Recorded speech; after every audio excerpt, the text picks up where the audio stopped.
Hi friends and welcome. My name is Vanessa Ewing and I'm the dyer and designer behind Cape May Fiber.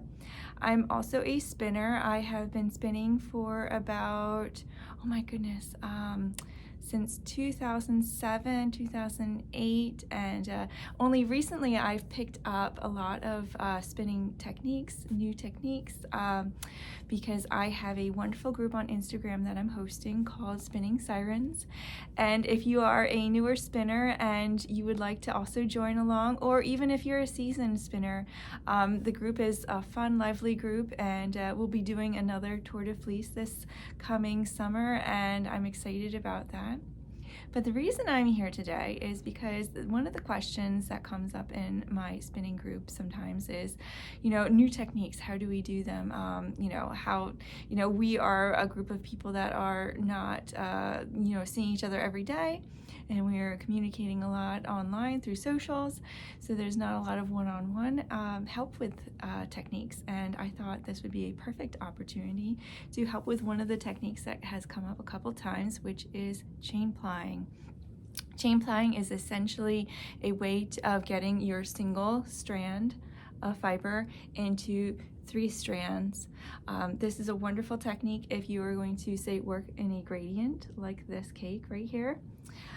This was, by the way, my first chain ply, and a lot of starts and stops, but it turned out pretty good. And when you might ask, like, why chain ply? Well, chain plying is a wonderful way of making a single strand into 3 without having to have 3 bobbins at once. It's also a wonderful way to incorporate a gradient if you want, because essentially you are doing a crochet chain as you spin. So I have a little demo here. But imagine this is your single strand of fiber that you are going to spin. And then you have this loop, and then you are going to essentially pull your single strand through that loop very loosely, all while you are spinning your fiber. So you can see right there, that's 3 strands. That is essentially the chain that I'm talking about that you're going to be making. And then you just keep doing that. So again, here we go with a nice big loop, but that's 3 strands right there. And then this crochet hook is essentially your hands going in through your fiber into that loop. So consider this is what an actual chain ply, very loosely unspun, looks like. And that is, it's a dark strand, but that's essentially what's going on right here. This is my second chain ply that I ever did. It turned out even better than the first, and it has this wonderful round texture that I absolutely adore. Now this one, I don't believe I spun it as a gradient. Sometimes I do. Yep, I did. So it's hard to see it in this game, but this is also a gradient, and it's just a wonderful way to, if you are taking from your fiber and you're sectioning it off into colors and you're interested in doing gradients, or you're just interested in doing a 3-ply with a single strand of fiber, this is the technique for you. So let's get started. I'm gonna change my camera angle for the wheel. All right, we have our empty bobbin here with a nice long leader, and then we have our bobbin that has the fiber on it that we will be spinning from. So I'm going to go ahead and feed this through.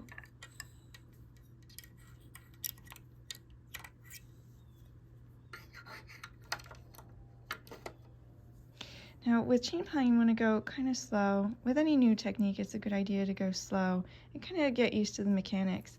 And I do promise you that it is very much like riding a bike. Once you understand what you're doing and how the flow is, you will find your rhythm, and it's a very soothing technique. So whenever I start my leader, I like to, by the way, you'll want to ply opposite of the way you spun. So since I spun clockwise, I'm going to be plying counterclockwise. And before I join that, let me just get the leader started going that way. Okay, so it's ready to go. I could possibly do with a longer leader, but this'll be okay for now. So whenever I start my fiber onto a leader, everyone has their own technique. But I like to loop it over a couple inches to get it started. let me move that out a little, to get it started, and so it can kind of go over itself. And we're just going to do that for just a little bit. I'm considering this like waste at this point. We're not really going to be using this for our actual yarn, but it's important to have something to start with, especially if you are new to chain plying. So now we're going to start, and what I'm going to do is a lot of hand movements, but I'm going to try to do it nice and slow so you can see. So I'm going to spin. Oh, I'm going to do a little awkward here, but I'm going to spin a little, and I'm going to pull this spinning that I've already done. I'm going to pull that through.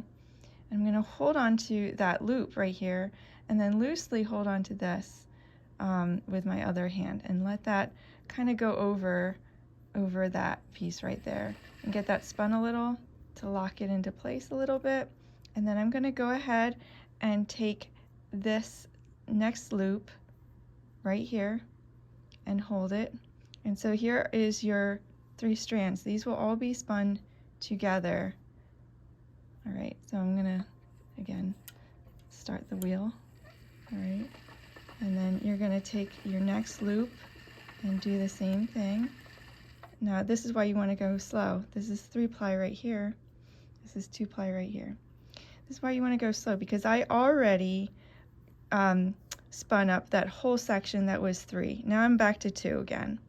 So, and I'm only taking little loops right now so you can see, but I really like to take nice, big, long, big loops like this when I'm doing this. And this will be the next section that is going to be plied, and you can see it's already wanting to spin over top of it. So let's start the wheel again. Come on, there we go. Nice and slow. And then take another loop just like that. Now if this happens where you get like this weird lumpy, just go back and kind of gently fold it back on itself. And like I said, you want to go nice and slow. Don't feel like, you know, you have to go fast with this, and take your time with this part, you know, as you get used to it. So that now is going to get plied right there, and then that part is actually going to close up. And as that starts to close up, that circle gets smaller that we pulled from, so we want to pull another section. All right, so you can see the 3 stranding that's happening, the 3 plying as you work. Oh, wrong way. As you work your way down your fiber.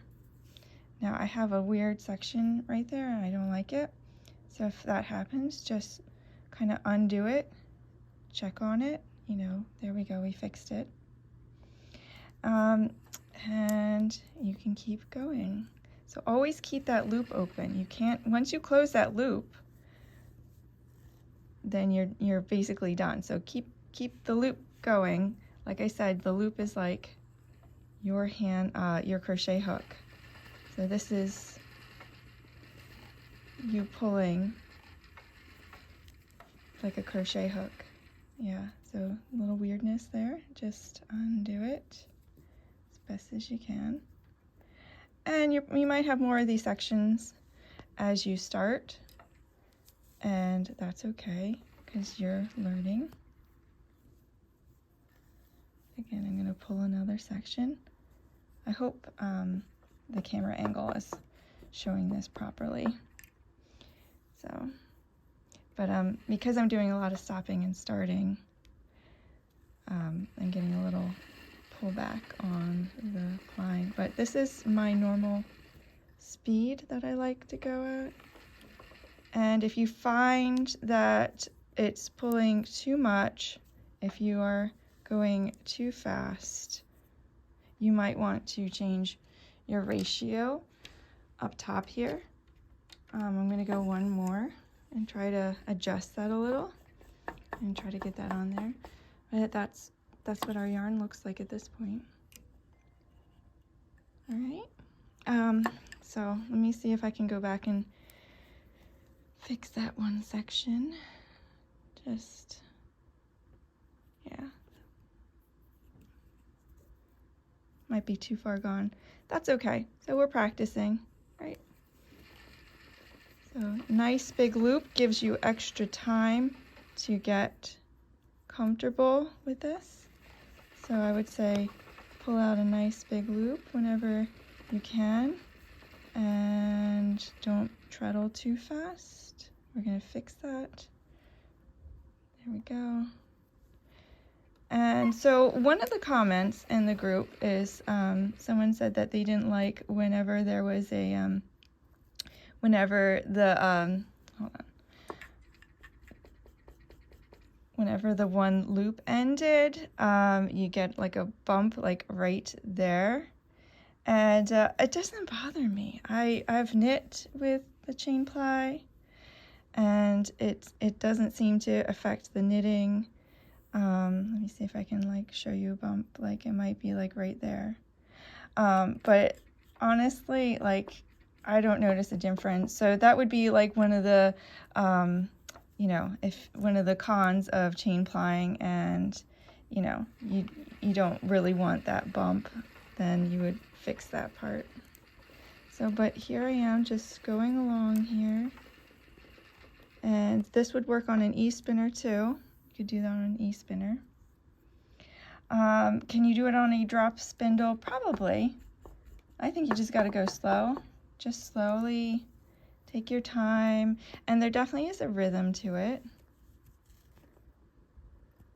So anyway, that will eventually turn into a yarn that looks like this. So, all right, well, I hope that was helpful. And thank you so much for watching, and feel free to subscribe if you like. Thank you.